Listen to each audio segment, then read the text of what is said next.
Hello दोस्तों, मैं हिमांशु। आज हम सीखेंगे ड्रॉप डाउन लिस्ट को ASP.NET वेब फॉर्म में कैसे बाइंड करते हैं। तो चलिए स्टेप बाय स्टेप।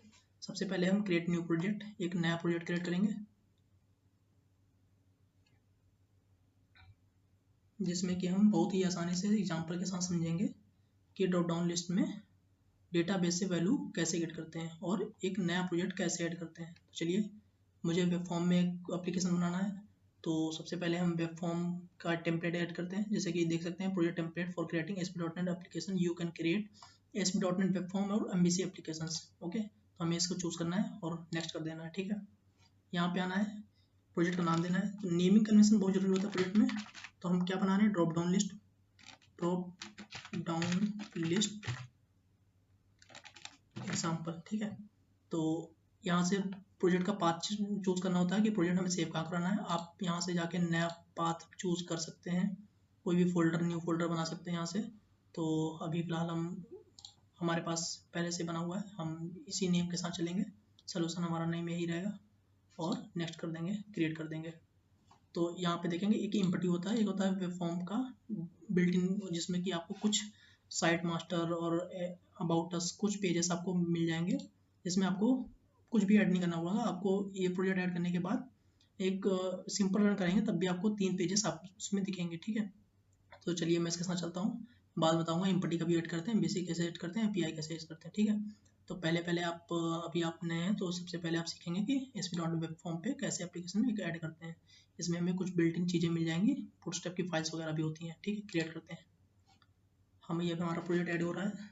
इसमें हम एक सीखेंगे कि न्यू पेज कैसे ऐड करते हैं और डेटाबेस से वैल्यू उसमें गेट कैसे करते हैं। ठीक है, तो चलिए डेटाबेस की बात, अगर हमें वैल्यू डेटाबेस से गेट करनी है तो SQL सर्वर पे आएंगे आप।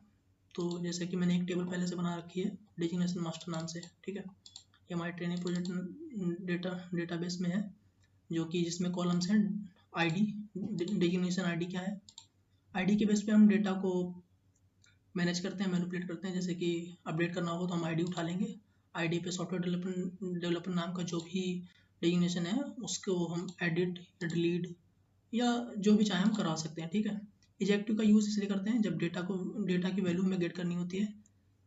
मान लीजिए हम एक बाइंड क्रिएट मेथड यूज़ कर रहे हैं, उसमें हम वेयर कंडीशन लगा देंगे सिलेक्ट कंडीशन में कि जब भी डेटा हमें गेट करना होता है हम इजेक्टिव 0 वाले गेट नहीं करते हैं और 1 वाले गेट करते हैं। तो देखेंगे कि हमारा प्रोजेक्ट एक रेडी हो चुका है। सबसे पहले हम इसकी सोल्यूशन बार पे आ जाते हैं। यहाँ पे आप देखेंगे कि ड्रॉप डाउन लिस्ट एग्जाम्पल नाम से एक हमारा प्रोजेक्ट रेडी हो चुका है, जिसमें कि अबाउट अस पेज, कॉन्टैक्ट और डिफ़ॉल्ट पेज पहले से हैं। वेब कॉन्फ़िग फाइल में हम डेटाबेस का कनेक्शन करते हैं, जहाँ से हमारे डेटाबेस को कनेक्ट करता है। तो चलिए इसको हम बिल्ड करते हैं सबसे पहले।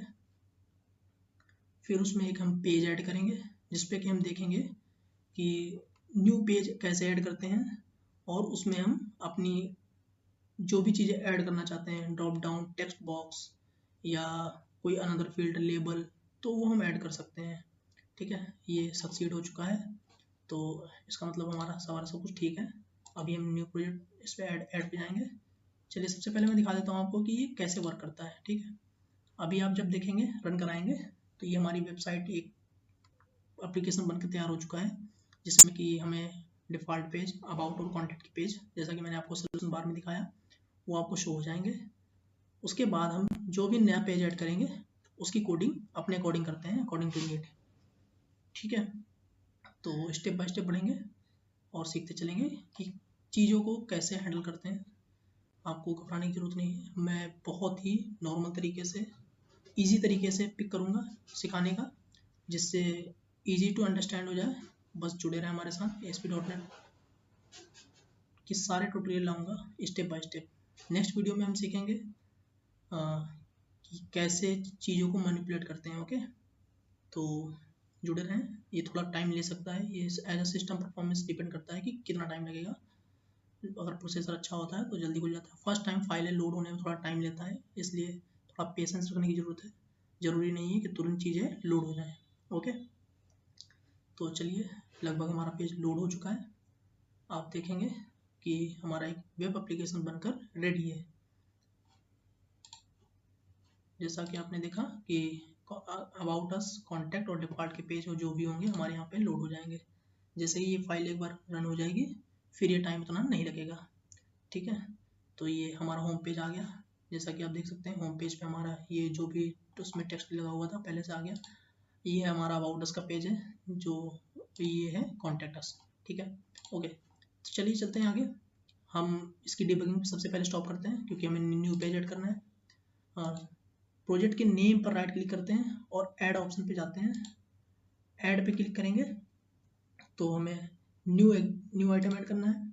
न्यू आइटम पे जाएंगे। न्यू आइटम पे जाने के बाद एक ऑप्शन आता है वेब फॉर्म, एक आता है web form with master page.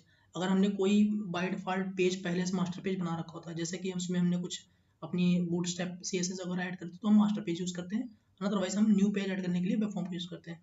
तो मैं सारी चीज़ें आपको डिटेल में बताऊंगा। पहले आप सीखते हैं सबसे पहले एक ब्लैंक पेज में कैसे कोड करते हैं, ठीक है। तो मैं एक सिंपल पेज ऐड कर रहा हूँ जिसका नाम रखता हूँ ड्रॉप डाउन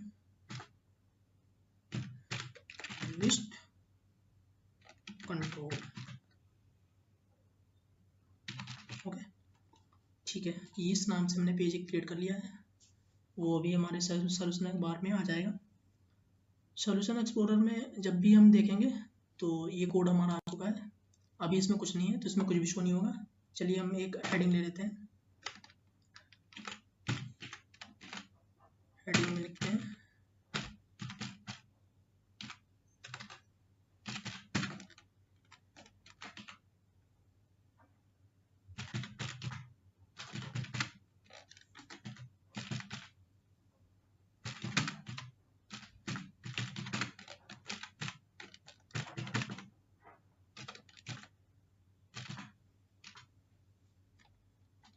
हेडिंग लिखने के बाद हम सेव करा लेंगे और इस फाइल को रन कराएंगे।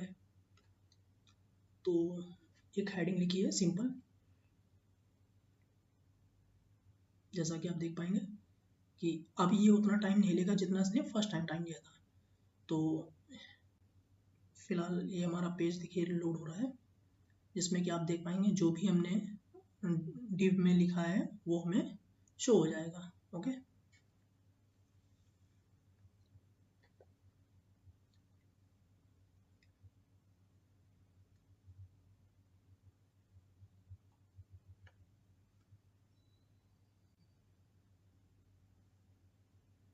चलिए देखें। Hello world, hello friends, welcome to the .NET group. जो हमने हेडिंग में दिया था वो हमें दिख चुका है। अभी हम यहीं पर कंट्रोल ऐड करेंगे जो कि ड्रॉप डाउन का होगा। चलिए, ज़्यादा वीडियो लंबी ना हो जाए इसलिए हम स्टेप बाय स्टेप सीखेंगे। पहले आप इतना ट्राई करें, उसके बाद नेक्स्ट वीडियो में हम लेके आते हैं कि ASP.NET में ड्रॉप डाउन लिस्ट में डेटाबेस से डेटा कैसे गेट करते हैं। उसमें हम कनेक्शन करेंगे। कनेक्शन करने के बाद वेब कॉन्फ़िग फाइल में हम एक पेज, इसी पेज पे हम drop down list control page पे हम एक ड्रॉप डाउन की कंट्रोल ऐड करने के बाद उसको बैकएंड से ऐड करेंगे। ओके, धन्यवाद, बने रहें, जुड़े रहें हमारे साथ और सीखते रहें। Thank you.